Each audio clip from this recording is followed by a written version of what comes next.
Etxetik ja pixka bat nora zoazen pentsatu edo, ernegon aste hortako egunkaritan da zerbait gertatu da, errepasatu azkeneko urtetan herri hortan zehose berezi dagoen, eta gero ja behin herrira iritsitakoan belarriak irik eta aldan guztia jaso.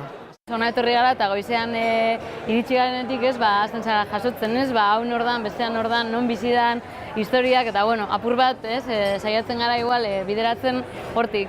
Gero tiraka, ez dakit, gaur izan daitekena tiratzea eta iristea Eskoziara, hurrengoan izan daiteke iristea erregearen gana, ez dakit, ondoko herrira, hori dauka, ez? Hasieran estimatzen da, ez? Igual jakitea eta pixkat oinarri aukitzea herriari buruz, baina gero normalean saioa berak eramaten du bidea. Saioan kolorea aurretik harrapatu edo herriak ze eskatuko ezun, ze temperatura egongo dan, hori aurretik hartzen saiatu. Eta, nik uste aurrelanketa baino gehiago dela bertan eduki behar ez duen jarrera.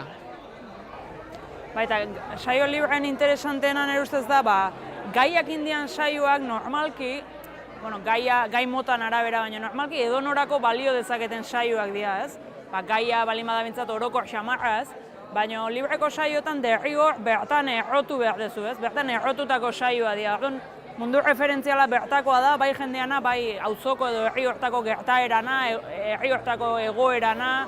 Eta orduan, horretik esaten nuen ondo ateatakoan oso betegarrik izate diala oso bertarakoa dialako, eta oso bertan errotuak eta harako izugarri balio dute eta gaina beste inoako ez dute balio. Gero ardura ere ez da berdina, ez? Seiko jaialdi bat edo lauko bat edo bertsolari jaialdi batean bertsolari batek hartzen duen ardura eta olako ekitaldi batean bi izanik karga gehiago bezala sentitzen dugu, ez? Eta, horre asmatzen danean satisfazioare handiagoa da, nola baitu esateko, eta asmatze ez danean tripoko minare handiagoa izan litek.